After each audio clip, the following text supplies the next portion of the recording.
Boa noite, iniciamos mais uma edição de Dimensão Total na TV.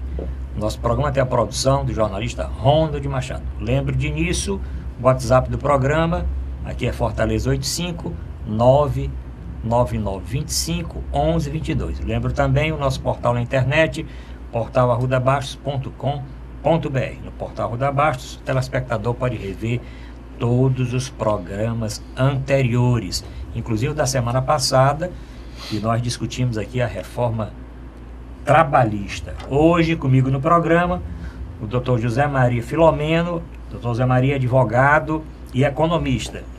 Comigo também o Dr. Mourão Cavalcante, médico, antropólogo, professor universitário e escritor. Bom, tema bem atual. Vamos começar com o Dr. José Maria. Posse do diretor-geral, o novo diretor-geral da Polícia Federal. E ele já causou polêmica durante a posse do seu discurso, doutor Zé Maria. Eu não sei bem que discurso foi aquele. Você fazia um discurso e ele diz no discurso que é exatamente o Fernando Segovia, 48 anos de idade, 21 de Polícia Federal, já foi lá delegado, chefe no Maranhão, foi indicado pelo Sarney e pelo grupo do PMDB, isso pelo menos é o que rola, né? E no discurso dele ele disse o seguinte, que hoje há uma infeliz e triste disputa institucional no Brasil entre a Polícia Federal e o Ministério Público Federal. Ele disse que existe essa triste e infeliz disputa institucional. Doutor Zé Maria, posse do Fernando Segovia substituindo, né, o diretor-geral anterior, que já vinha com 7 anos no posto, né? Bem, o doutor Arruda, e outras coisas da entrevista coletiva dele, que nós vamos falar durante o programa, né? A nomeação do Fernando Segovia para a diretoria-geral da Polícia Federal já vinha causando muita celeuma, muita especulação, exatamente em função das ligações que ele tem passadas, né, com a cúpula do PMDB, em especial com o ex-presidente José Sarney.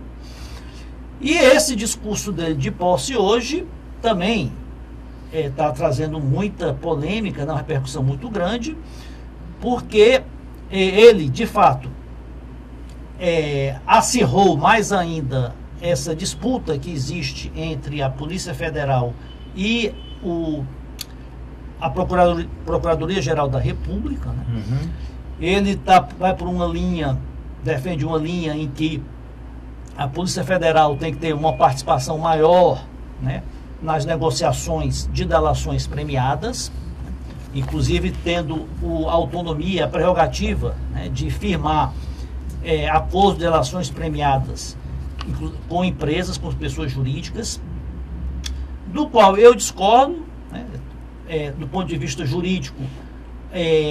A delação premiada, ela tem que ser um acordo feito pela Procuradoria da República ou pela Procuradoria dos Estados, já que o detentor da ação penal, pelo ordenamento jurídico brasileiro, quem tem o poder de ajuizar, né, de denunciar e ajuizar é o Ministério Público. E há críticas aí veladas que ele fez sobre a atuação recente do Ministério Público, do Procurador-Geral da República, que teria ocorrido precipitações por razões até políticas de algumas denúncias, algumas ações do Ministério Público. Inclusive, chegou até a comentar que o caso, né, envolve, né, o presidente Michel Temer, da delação da JBS, né, teria ocorrido uma precipitação, que as investigações deveriam ter perdurado, se aprofundado mais, né? Chegou até a uma frase que tem causado bastante celeuma, bastante polêmica, de que a famosa mala do ex-deputado Rocha Loures não seria prova suficiente, né, para a denúncia que o Ministério Público ofereceu. É verdade. Doutor Mourão, o novo diretor-geral Fernando Segovia, né? Segovia está substituindo o Daiello, que passou 7 anos, né? O Daiello teve toda aquela atuação aí no início da Lava Jato, etc, etc. E a posse desse novo diretor-geral da Polícia Federal, o que é que vai dar, doutor Mourão? Já está dando, né? Já está dando, sem dúvida. O discurso de posse, as entrevistas, etc e tal, vão no sentido de confirmar a hipótese. Qual é a hipótese? O outro está sendo substituído porque não convém ao governo. Entretanto, a Polícia Federal não é um instrumento de governo, é um instrumento de Estado. Portanto, o cerne, a inteligência, o funcionamento da Polícia Federal não é para estar a serviço do governo, é para estar a serviço do Estado. Ademais, vamos fazer aqui uma imagem. Existe o departamento de tratores e existe os tratoristas. Sim. Aí o engenheiro chega e diz, olha, é para afastar aquela terra dali e botar bem aqui. Aí ele vem e depois o novo tratorista e diz, olha, foi muito errado. Eu não sei por que botar essa terra aqui, só porque o chefe, né, o engenheiro mandou fazer. A Polícia Federal é ferramenta para o cumprimento das obrigações constitucionais. Se um determinado chefe da Polícia Federal entende que aquela ordem não deve ser cumprida porque fere os princípios legais, ele manda um ofício dizendo, me nego a fazer esse serviço. Por exemplo, eu mando o tratorista derrubar a casa que está no lugar que eu acho que deve ser a estrada. Só tem mandado de justiça para poder derrubar aquela casa? Eu devo perguntar. Mas ele está entrando onde não deve, está tocando uma música que todo mundo pensava que fosse uma rumba e é um forró tresloucado.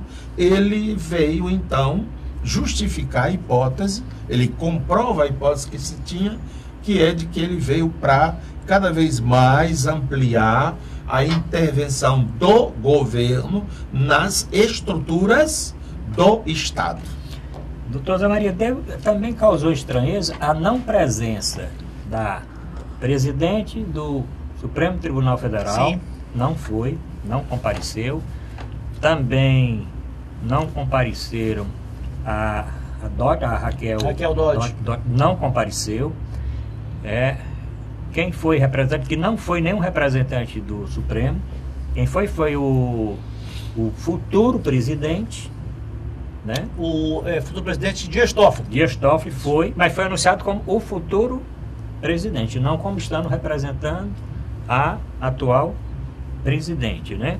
E aí começou os comentários que também essas outras instituições já ficaram meio assim, estão com o pé atrás com relação à indicação deste diretor-geral, que o ministro Padilha foi um dos mais árduos defensores, que isso não é para ser defensor, é para escolher um delegado, né, um delegado independente, né, com conceito, né, com conceito acima de qualquer suspeita. Porque ele disse mais o seguinte no seu discurso, que vai buscar incansável a corrupção. Pô, buscar incansável a corrupção e vai buscar a corrupção como? É cansado? Isso. É aos poucos? Ele tinha que, essa frase dele, eu vou buscar incansavelmente combater a corrupção. Ele tem que combater mesmo. Sim, lógico. Como disse o doutor Mourão, a Polícia Federal é um instrumento de Estado, né, para defender o governo, muito menos os membros do governo. Quem defende o governo é a Advocacia Geral da União. Sim. Tem por dever defender o governo e atuar pelos interesses do governo. A Polícia Federal tem que investigar. E esse acirramento, essa disputa, né, entre essas instituições é muito maléfica, né? É importante que os órgãos atuem coordenados, né? Principalmente em operações do monte da envergadura que envolvem poderosos, como são as operações que a Polícia Federal e o Ministério Público têm deflagrado nos últimos anos, né? Como a Lava Jato, várias outras, né, que atingem, que quebram, né, que afrontam interesses enormes, tanto da classe política quanto da classe empresarial. Agora, é bom que as competências fiquem muito bem delimitadas, né? Polícia Federal é o que? É uma polícia, ela tem que investigar, ela tem que presidir inquéritos, né? Apurar e as últimas consequências para desvendar os crimes, encontrar os seus autores e buscar as devidas provas. Encaminha para o Ministério Público, que vai oferecer a denúncia, né? Vai entrar com uma ação penal. Essa disputa, até publicamente, nessa troca aí de farpas publicamente, só favorece os infratores, né? Só favorece aqueles que estão tentando se safar. E que no Brasil são muitos, e são políticos, e são poderosos, e são detentores do poder, né? Então, acho muito prejudicial. O fato da ministra Carmen Lúcia, presidente do Supremo, nem a procuradora-geral não terem comparecido à solenidade, não vejo isso aí com grande repercussão, não. Talvez a agenda delas não tivesse já comprometida. Agora, é importante que a Polícia Federal, ela também não pode ser refém do seu diretor-geral. A Polícia Federal é uma corporação altamente qualificada, altamente preparada, com delegados, com agentes concursados e extremamente bem treinados. E não acredito, acho muito difícil e espero que não ocorra nenhuma movimentação, nenhum esforço, né, para desacelerar as investigações que são fundamentais aí para o desbaratamento e combate à corrupção no Brasil. Doutor Cavalcante, mais alguma coisa em relação à Polícia Federal? Porque nós temos mais assuntos aqui envolvendo Polícia Federal. Eu acho que isso aí, inclusive, somente o dia a dia vai clarear mais. Confirmar, né? Isso, porque também convenhamos, a Polícia Federal é uma instituição muito ampla, ela é grande, né? Para que chegue um cara e dê uma ordem e aquele trem passe a rodar noutros trilhos. Acho que é mais fácil ele dançar na direção do que o trem mudar o rumo. Até porque tem muitos outros setores, muitas outras lideranças, a Polícia Federal, não é?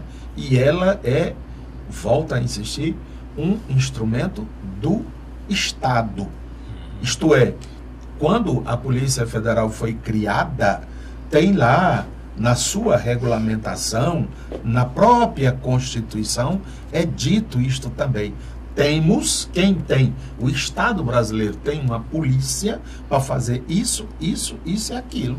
Não é para o chefe dessa polícia estar dizendo, ele não é o juiz da polícia.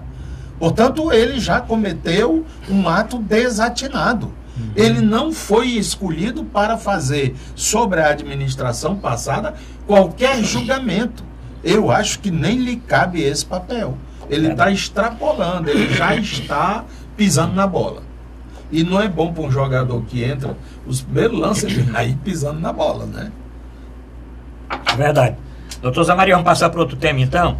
Tem um tema da semana, ainda envolvendo aí corrupção, que foi exatamente a prisão, o pedido de prisão do Jorge Pisciani. Não, foi preso. Presidente, foi preso. Passou pouco tempo, né? Mas foi o pedido, foi preso depois. A LERJ, né, a Assembleia Legislativa, não aceitou a prisão dele, né? Jorge Pisciani, presidente da Assembleia Legislativa do Rio de Janeiro, mais os deputados Paulo Melo e Edson Albertazzi. Todos três foram presos. Mas o que é certo é que quando essa decisão foi avaliada pela Assembleia Legislativa do Rio, a decisão da Assembleia foi solta os três. O que é que você achou desse caso? E isso foi aquela decisão, repercussão daquela decisão do Aécio Neves, quer dizer, veio tudo assim na mesma esteira. Que eu acho que aquela decisão não tem nada nem a ver com a Assembleia Legislativa. Aquilo ali é para a Câmara Federal, para o Senado e não, tal, mas a né? Constituição, ela reza que é aplicável aos estados, né? Regras constitucionais relativas ao poder federal, a União e os demais poderes caso aí, o que é que o senhor Olha, achou? com todo o respeito, né, aos irmãos, os nossos compatriotas cariocas fluminenses, né, o Rio de Janeiro é o seio da maior ninho de cobras políticas do Brasil, né?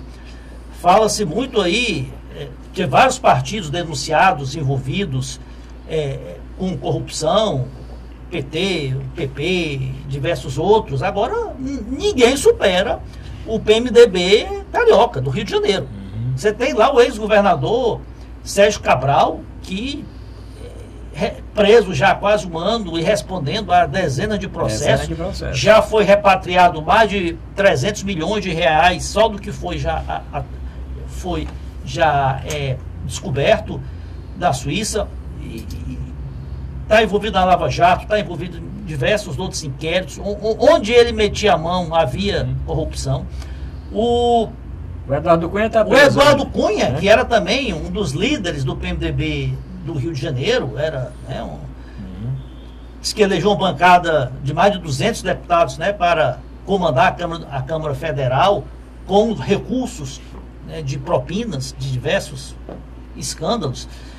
E esse Jorge Pisciani, que já é conhecido, né, esse Jorge Pisciani já é uma figura carimbada, envolvida em escândalos, em desvios, em maracutaias, em esquemas no Rio de Janeiro.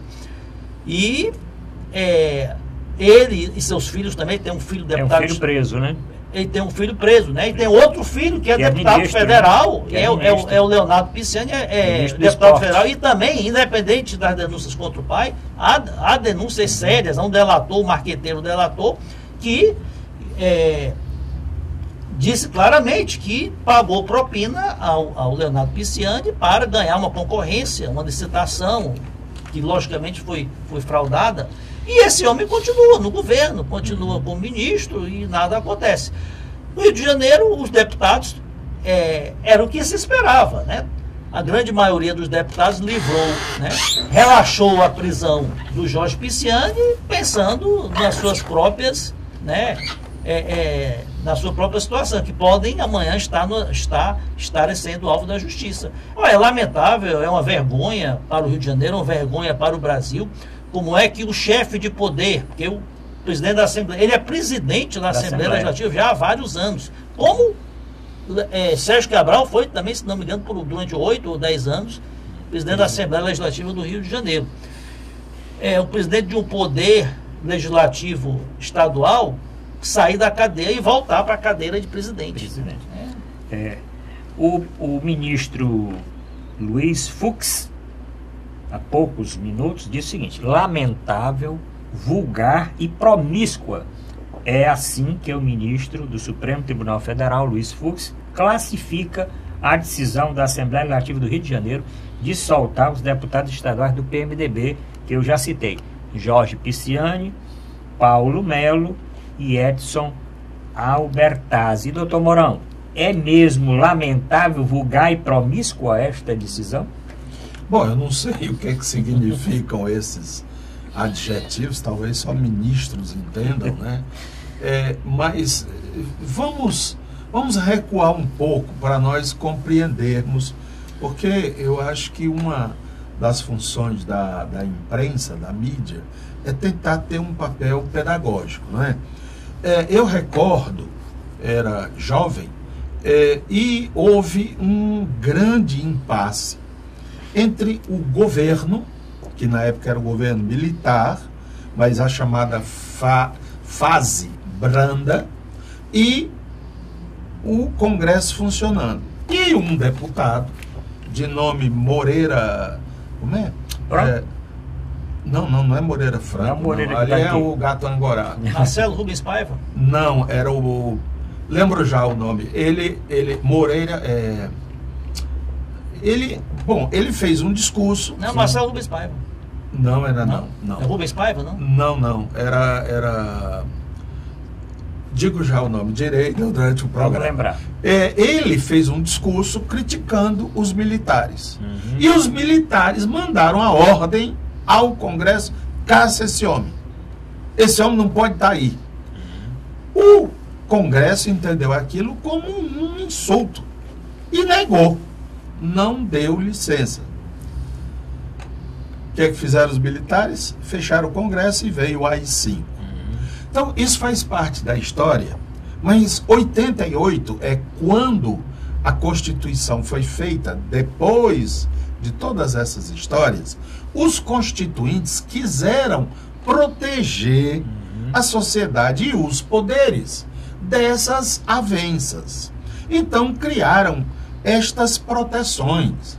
Mas, segunda observação, eu disse que eram duas, a segunda observação é a seguinte: isto era para proteger o mandato daquele representante, daquele deputado ou senador. Quer dizer, pelo que ele estava dizendo, pelo que ele estava falando, pelo que ele estava defendendo, mas não pelo que ele estava roubando. Porque roubando, ele é igual. Então, a essência da Constituição é uma Constituição republicana que é para partir do pressuposto todos são iguais perante a lei. Então, esse tal fórum privilegiado do mandatário, do deputado ou do senador, é porque ele é deputado ou senador na proteção do mandato. Não é na proteção de suas falcatruas ou de suas sem-vergonhices. Então, alguns se aproveitam deste anteparo, desta blindagem, para fazer todo tipo de sacanagem, como fez esses caras aí na Assembleia do Rio. Então, eles estão, meu Deus, duplamente criminosos. Primeiro, pelo que fizeram. Segundo, porque se apoiam em algo que foi conquistado pelo povo brasileiro, que é a blindagem dos mandatos, de como deputado o cara poder falar o que ele pensa, o que ele acha. E isso não mata ninguém. Isso é próprio de uma sociedade democrática. Se eu digo, o governo está gastando pouco com educação, o governo deveria ter feito aquela estrada que prometeu e não fez, qual é o crime que eu estou cometendo? Aí os militares não gostaram, tira esse homem daí. Eles votaram e não tiraram, eles fecharam. Márcio Moreira Alves. Márcio Moreira Alves. Pronto, agora a memória. Chegamos ao nome. Chegou bem no, que acontece, no momento. O Rubens Paiva, que o Rubens Paiva foi outro deputado também, conterrâneo daquele período aí da ditadura, que mas esse caiu na clandestinidade. O Márcio Moreira Alves não era um deputado. O que ocorria naquela época era o seguinte: havia a necessidade, que hoje isso foi abolido, né, de que qualquer denúncia à justiça contra um deputado ou um senador tinha que ser previamente aprovada pela Casa Legislativa, né? Hoje isso não ocorre mais. Só no caso de prisão em flagrante, isso que nós achamos aí do Aécio e do Pisciani. E a Câmara não aprovou, houve uma votação polêmica, a Câmara não aprovou a licença para se processar o Márcio Moreira Alves, exatamente por uma fala que ele proferiu, né, no plenário da Câmara, que os militares se sentiram ofendidos, se sentiram injuriados, né? Bom. E isso deu causa, a negação dessa abertura de processo deu causa ao AI-5. Pois foi isso que veio corrigido na Constituição. E esses caras estão usando com outras intenções, noutra dimensão. Eles estão cometendo duplo crime. Primeiro, por estarem roubando propriamente dito. Segundo, por estarem se protegendo com algo que não poderiam, porque isso é blindagem republicana. Não é para sem vergonhice. Bom, estamos terminando o primeiro bloco. Voltamos já para discutir a ida do Ceará para a Série A, doutor Mourão, nosso Fortaleza, doutor Zé Maria. Eu não posso revelar. Tem um neutro aqui, é Ferroviário. Eu sou auditor do Superior Tribunal de Esportivo. Pronto, tinha esquecido. Não posso revelar meu clube de... Estou só pela seleção brasileira atualmente. Pronto. Nós vamos falar também do Dia Nacional de Consciência Negra. Vamos falar da Black Friday. É fraude mesmo, doutor Mourão? Vamos discutir já já. Se essa Black Friday é fraude ou não. Mas voltamos já.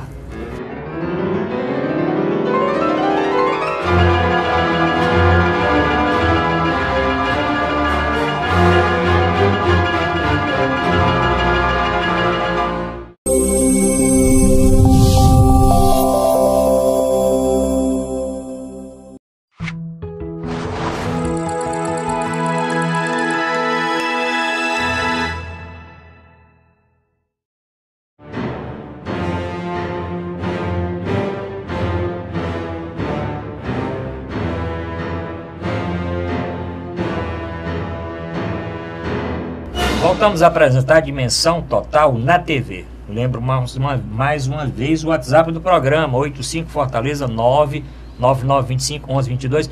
Agradeço as centenas de mensagens encaminhadas para o nosso programa. Agradeço muito o nosso telespectador. Lembro também o nosso portal na internet, arrudabaixo.com.br, super acessado, chegando aí já a 100 mil acessos. O telespectador pode rever todos os programas anteriores e assistir esse programa pela internet, no canal da TV Mais, tvmais.org. Bom, vamos trazer um pouquinho aqui, aliviando a discussão, vamos falar de futebol. Doutor Zé Maria, o senhor que é um entendido, o senhor não pode revelar seu clube, devido à sua posição no Tribunal de Justiça Desportiva, mas o que é que o senhor achou aí da ida do Ceará para a Série A? Nós discutimos recentemente a ida do Fortaleza da Série, saindo da C e indo para B. Magnífico! A torcida do Ceará, a torcida do Alvinegro, tá de parabéns, o clube, os jogadores, a comissão técnica, né? Porque é um feito de muita importância, né? Ascender a elite do futebol brasileiro para um clube cearense, né, que com todas as dificuldades que nós temos financeiras, né, em relação a demais praças do Brasil, é de uma importância ímpar, né? Então uma conquista que há muitos anos já, o Ceará já esteve na Série A, se não me engano, em 2010 e 2011, né? E vinha de lá para cá batendo na trave, chegou vários anos muito perto de conquistar esse acesso e agora conquistou merecidamente. Isso é bom para o futebol cearense, para o Estado, para a imprensa, até para os demais clubes, né, que vão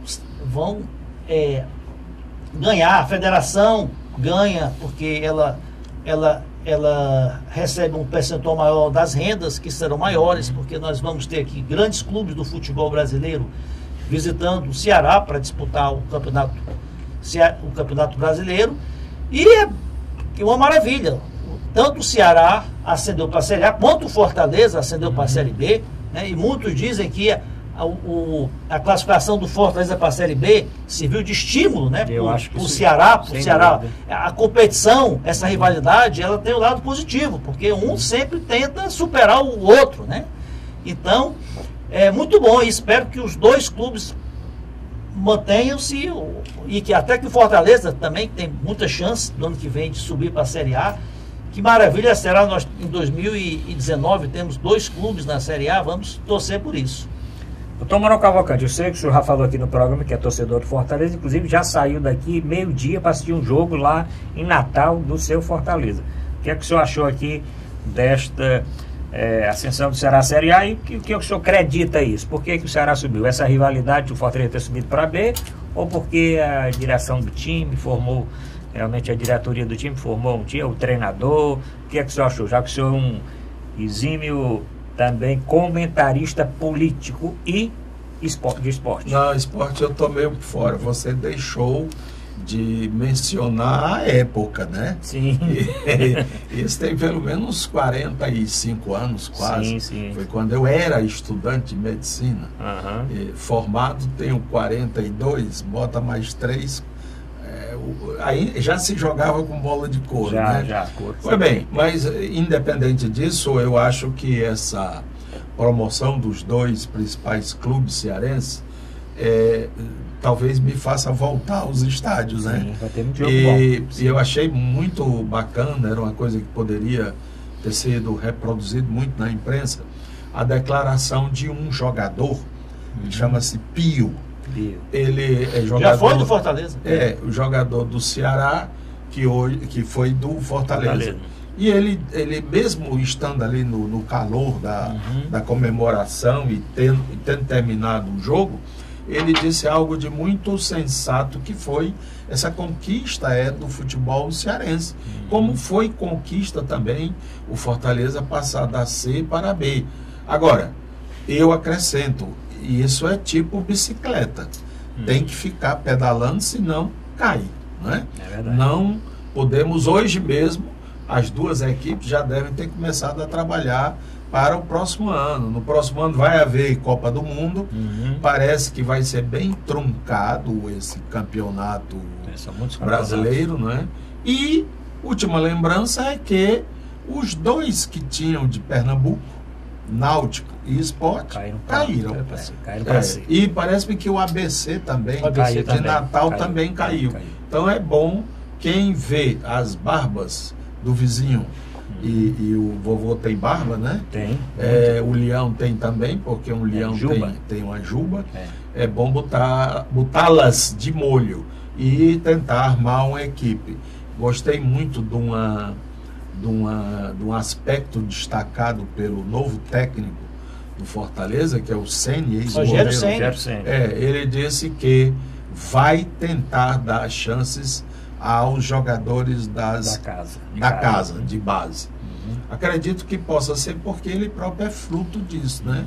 Uma história inteira dedicada a um clube que é o São Paulo, né? Onde ele foi goleiro até não poder mais.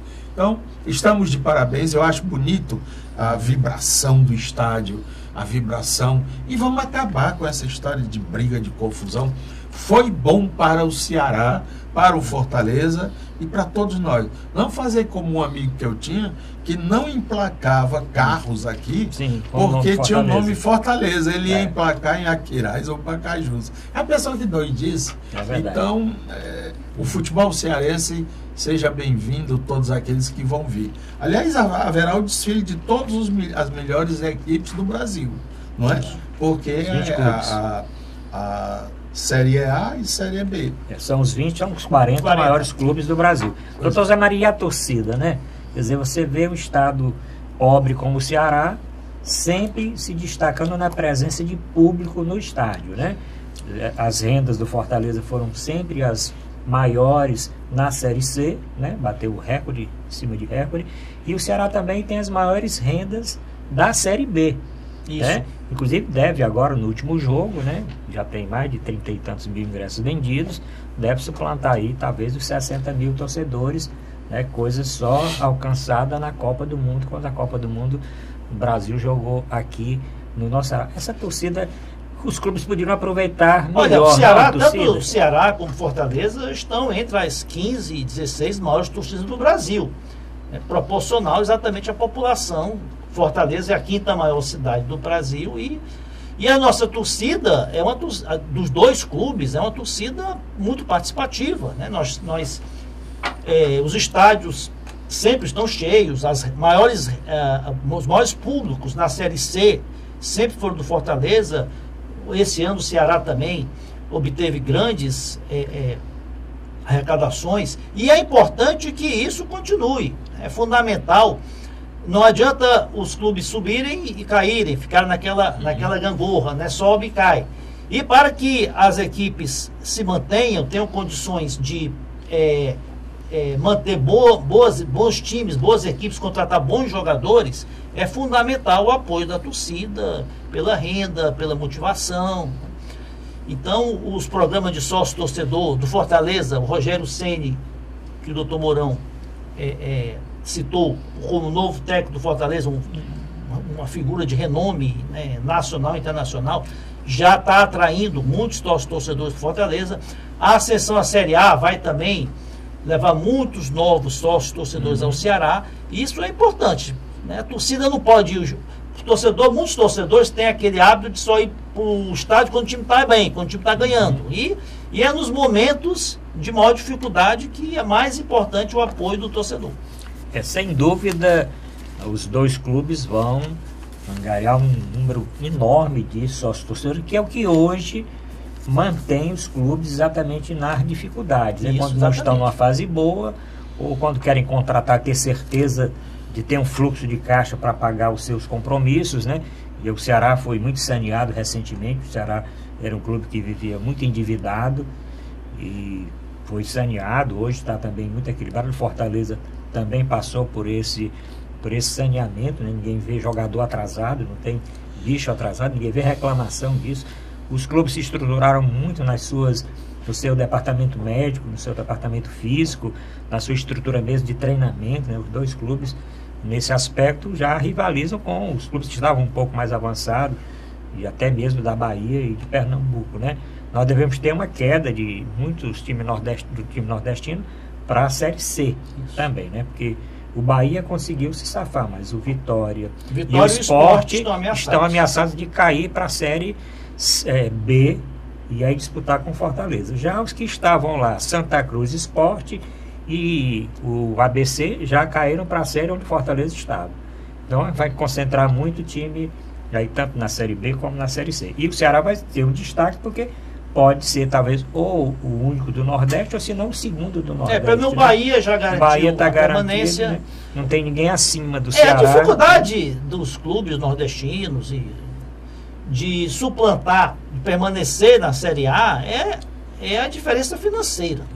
Enquanto os grandes clubes do Rio e São Paulo, Minas e Rio Grande do Sul, né, que é esse eixo aí que tem os principais clubes do Brasil, eles têm uma cota de televisão de mais de 150 milhões em média, né, além de patrocínios muito maiores que os nossos.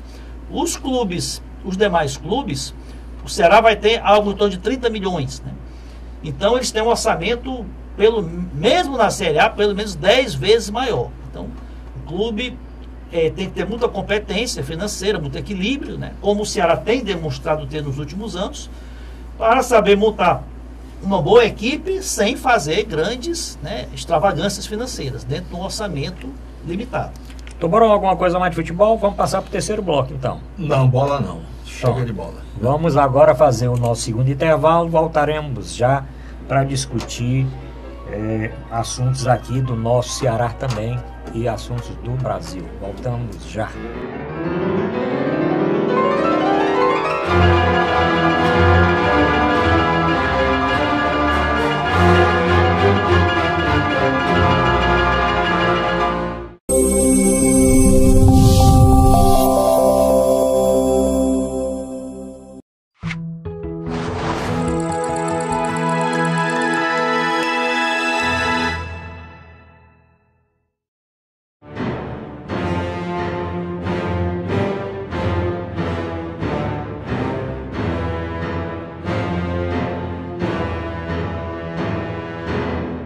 Apresentar a Dimensão Total na TV. Nosso programa tem a produção do jornalista Ronald Machado. O WhatsApp do programa, não canso de lembrar, 85 Fortaleza 99925 1122. Anote aí, 99925 1122. Também lembro o portal arrudabastos.com.br para o telespectador assistir o programa pela internet ou rever os programas anteriores. Nós vamos falar de 3 assuntos aqui. Dia da Consciência Negra, agora na semana, comemorou em todo o Brasil, vários estados, inclusive feriado, Rio de Janeiro, São Paulo, Alagoas e tal. E esse dia em homenagem, né, doutor Zé Maria, a Zumbi dos Palmares, né?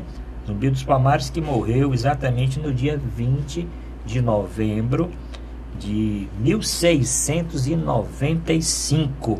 Foi o último líder do Quilombo dos Palmares, em Alagoas. O que é que o senhor tem? Existe necessidade, nós temos necessidade de realmente ter esse Dia Nacional da Consciência Negra? Olha, o Dia Nacional da Consciência Negra, eu acho que é uma data marcante, simbólica, porque nos faz lembrar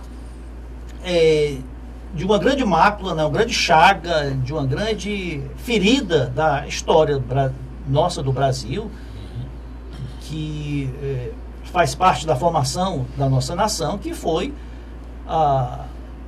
o escravagismo, né? Nós fomos o país que durante mais tempo teve a escravidão, foi o país que o maior número de escravos, né? O maior número de escravos, pelo menos no Ocidente, e foi o último país das Américas, pelo menos, a abolir a escravidão.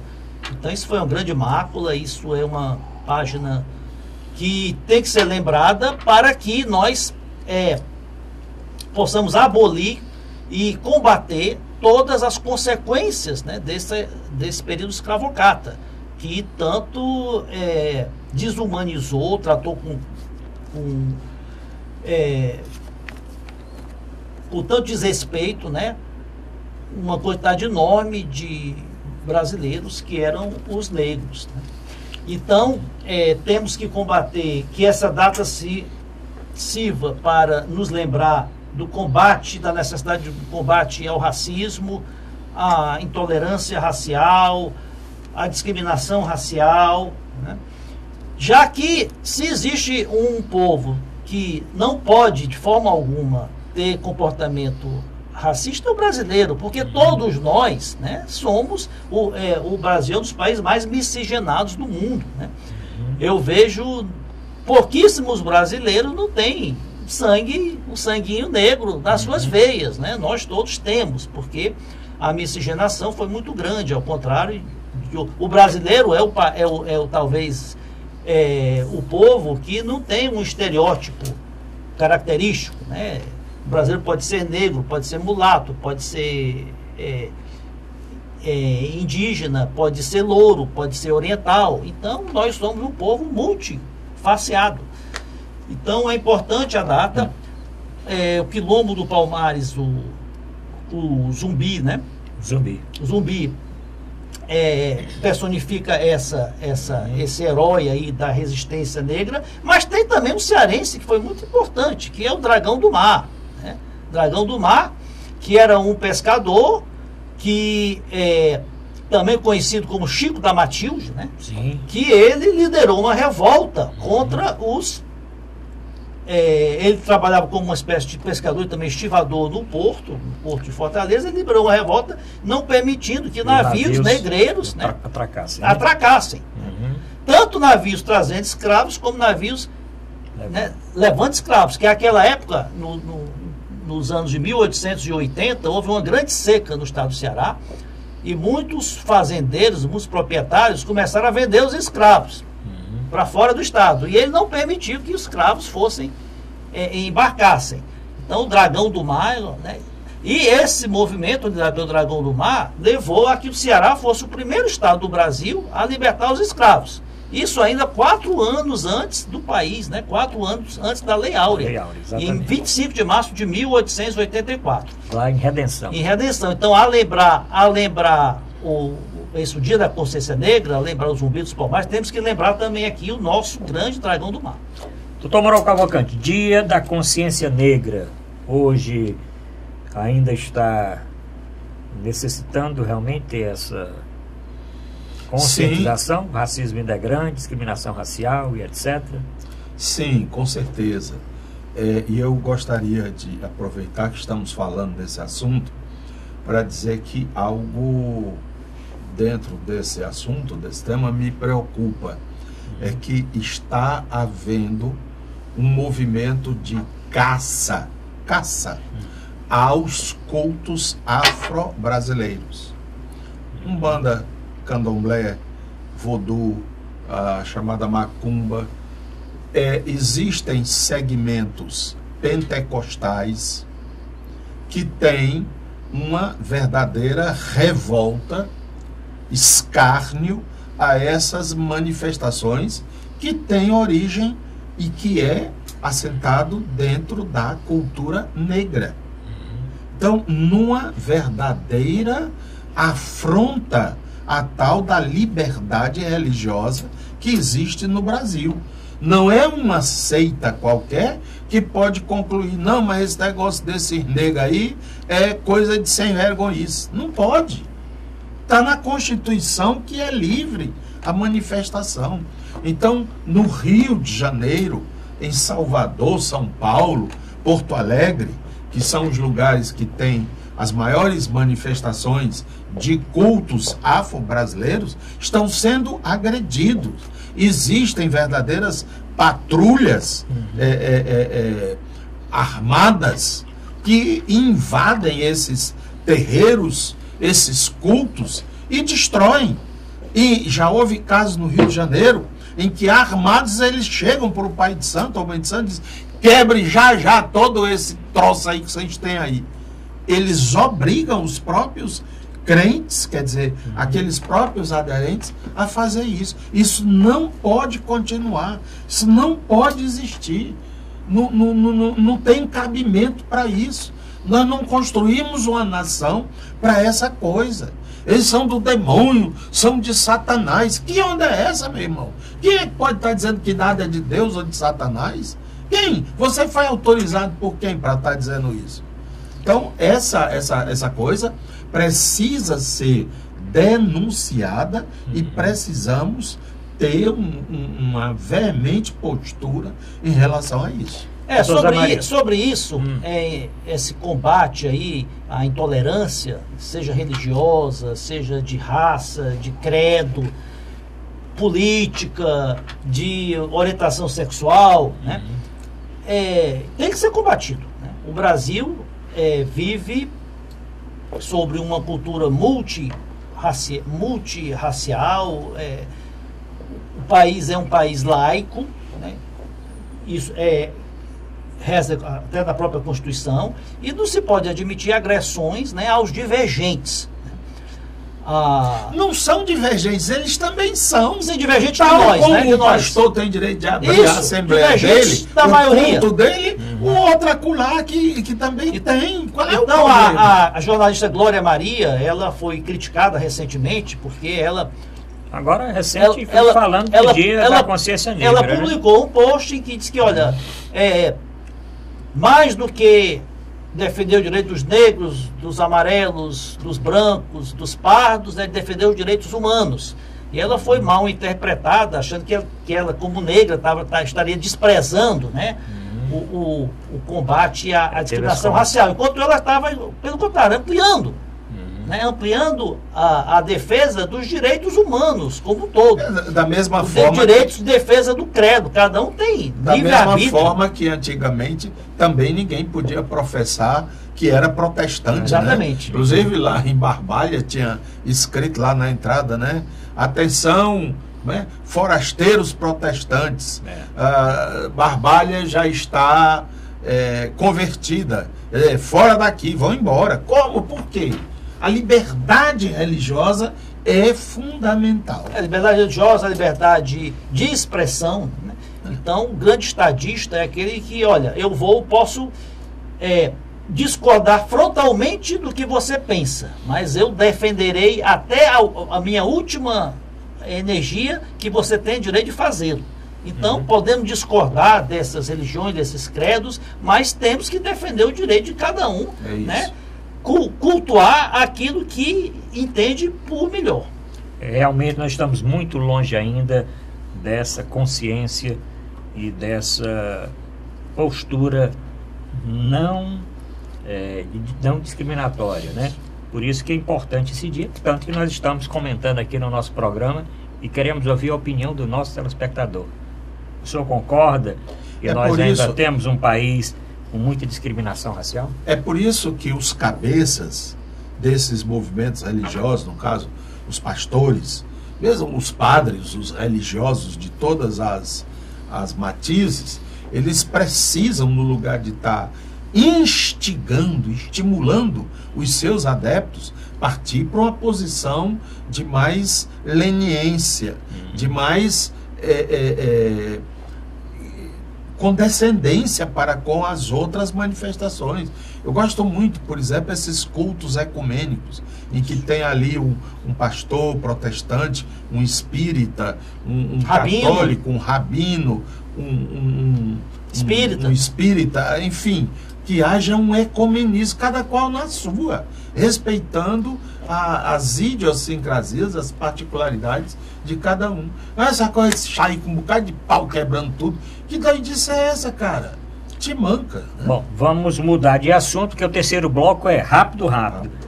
Doutor Mauro Cavalcante, e os açudes? Hoje, numa informação aí do governo do estado, o Castanhão só tem 3% da sua capacidade. E se o consumo continuar, doutor Zé Maria, a água não vai chegar a janeiro do ano que vem, ou muito menos. Isso já é considerado na parte morta. Reserva morta do navio. Doutor Mauro Cavalcante, olha, vai chover ou não tem água? Aí é com os profetas das chuvas. Vai haver o encontro em Quixadá, não é? Sempre todos tem os anos tem um encontro, mas eu acho que não é agora não. É lá por março. É mais para março. Fevereiro e tal. Agora não dá pra dizer, não. O comentário que eu queria fazer era o seguinte. Eu estava vendo um documentário mostrando a situação dos açudes. Sim. Tanto os açudes públicos como os privados.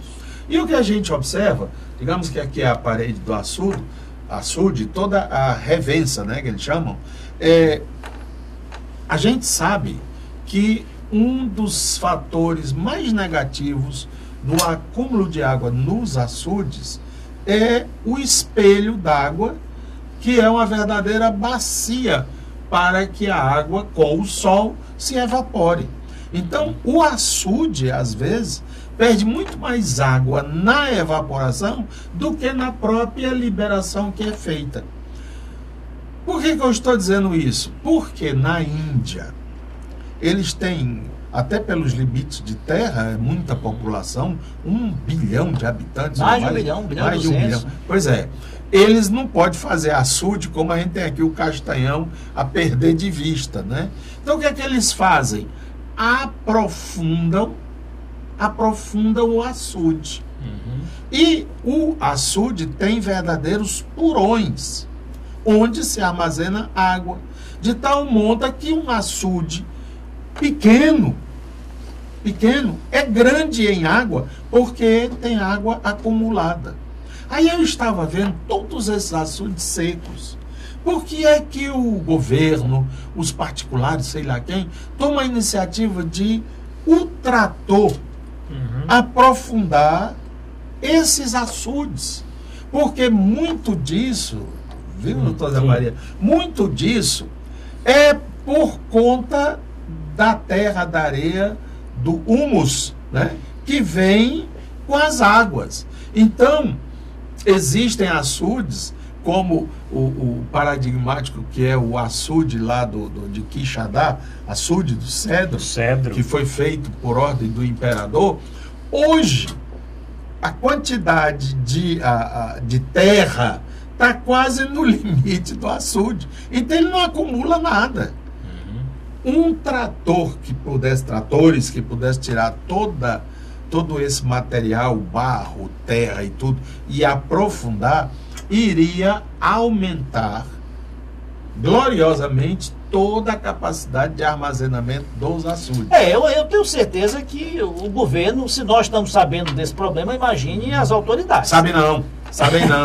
Então, porque se soubesse, eles já teriam mobilizado.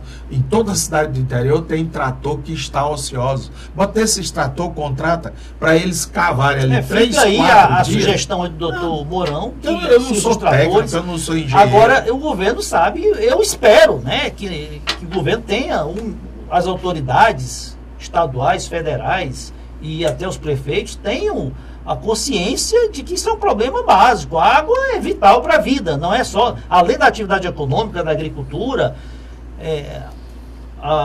o abastecimento humano pode estar comprometido.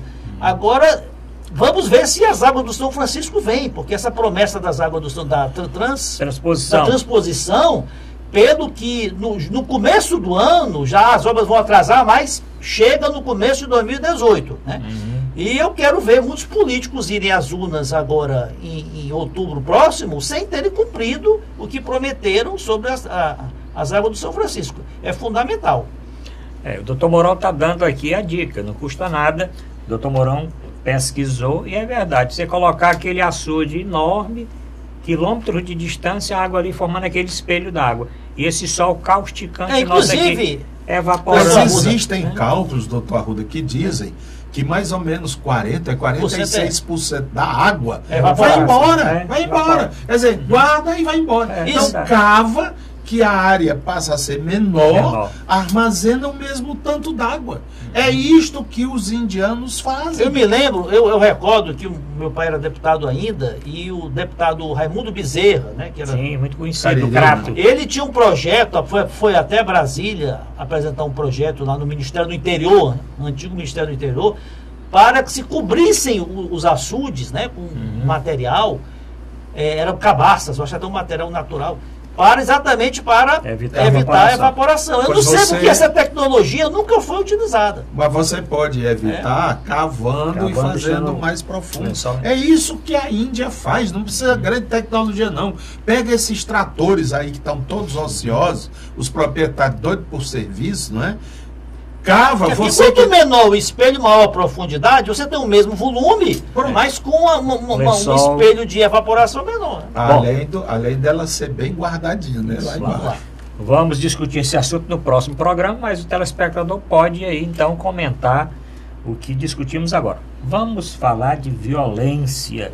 E eu estava vendo aqui, a violência chegou ao ponto de as pessoas invadem agora uma sede, não foi aqui, foi em São Paulo, mas podia ter sido aqui. Invade a sede do SAMU, pega ali os médicos, os socorristas e levam a ambulância. Até a ambulância do SAMU estão levando. Doutor Mauro Cavalcante, violência, o que é que o senhor viu nesse último final de semana relatado aí na imprensa local? Nós estamos vivendo um momento extremamente grave. Eu acho que nós podemos dedicar um programa a isso, inclusive, sim, talvez até chamando pessoas que estão estudando esse assunto, mas a violência está crescendo muito, muito assustador. Talvez nós tenhamos mais de 5.000 homicídios este ano no Ceará. Isso é qualquer coisa de aterrador. E eu li o jornal O Povo, de sexta-feira, na coluna política do jornalista Érico Firmo, e isto, sinceramente, eu demorei muito a dormir na sexta-feira pensando nisso. Eu posso ler aqui rapidamente. A segurança pública atravessa tempos sombrios, sinistros até. Na segunda-feira, 13, 4 adolescentes foram arrancados de dentro de um centro socioeducativo no bairro de Sapiranga e executados. Portanto, estavam sob guarda do Estado, não é?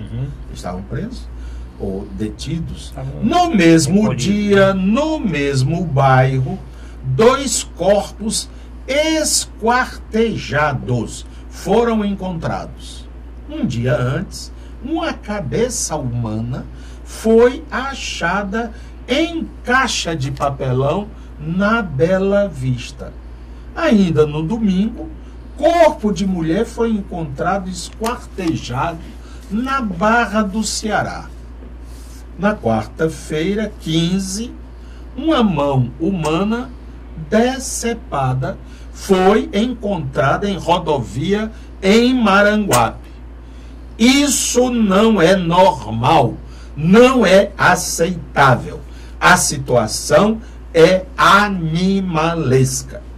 O horror descrito acima transcorreu no intervalo de 4 dias. Infelizmente, porém, o problema não é recente, embora tenha se agravado. Em outubro, o Povo publicou uma série de reportagens na qual mostrou que até aquele momento havia pelo menos 13 corpos carbonizados, 10 decepados e 14 achados com sinais de tortura em Fortaleza e região metropolitana desde o início de 2017. Uma calamidade. Os resultados é que vamos nos encaminhando para mais de 5.000 homicídios. É para ficar calado? Olha, o doutor Mourão descreveu aí, citou casos trágicos, né, bárbaros, que são reflexo da epidemia de violência que assola não só a Fortaleza, o Brasil inteiro. Você vê o que acontece no Rio de Janeiro, nos morros do Rio de Janeiro, em Maceió, também é outra capital que tem batido recorde de homicídios. Aliás, recorde de homicídios, nós estamos batendo ano a ano. Morre-se mais gente. São mais de 80 mil. Mas quando a gente compara, do Brasil está assim, a gente está querendo justificar que aqui deve ser assim? Não estamos justificando. Eu não estou justificando nada. Eu estou dizendo que isso é um problema amplo, nacional. Não é um problema só aqui do Ceará. E as soluções têm que ser soluções nacionais. Segurança, conforme a Constituição, é estadual. Sim, mas as causas, né, que levam a essa expressão de violência são causas nacionais. E eu reputo como a impunidade. O Brasil é um país em que a impunidade tem incentivado, levado as pessoas a entrarem no crime e reiterarem-se na delituação criminosa. pra você ter uma ideia, aqueles que defendem que o crime está ligado diretamente à questão social, à pobreza, isso não tem sido confirmado no Brasil. Nós estamos atravessando os últimos 2 anos de dificuldade econômica, mas o Brasil nos últimos 20 anos teve uma ascensão econômica social muito grande, mais de 30, 40 milhões saíram da pobreza. E nesse período o crime só aumentou, só tem aumentado. Então, são outros fatores, além, e o fator social contribui, mas preponderantemente eu reputo que a impunidade, o sentimento de impunidade, que eu faço, aconteço e não me acontece nada, eu não vou preso, né? Tem que haver uma reforma no Código Penal, tem que haver uma reforma no sistema carcerário, tem que se ampliar as vagas em presídios. Muitas vezes parece contraditório um país que tem falta de vagas em escolas, em hospitais, gastar dinheiro com presídio, mas você gastando dinheiro com presídio, você vai tirar os bandidos da rua e vai dar mais segurança à população. Então o problema é muito sério, a solução é grave. Agora, pode se melhorar na repressão, o Estado pode melhorar na repressão? Pode, sempre pode se melhorar, mas a solução é bem ampla.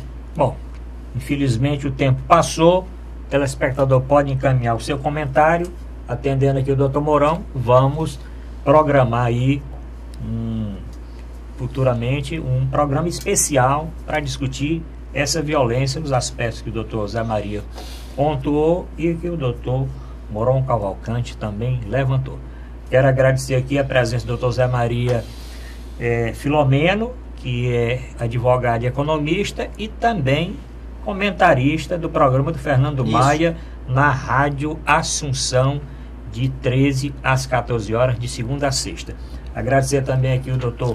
Mourão Cavalcante pela presença. O Dr. Mourão Cavalcante participa de diversos programas, inclusive do belíssimo programa do jornalista Ronald Machado, aos domingos, de 10 a meio-dia, também na Rádio Assunção. Quero agradecer a audiência de todos. Lembrando, o nosso programa sempre às segundas, quartas, sextas e domingos, de 21 às 22 horas. Obrigado a todos e até a próxima semana.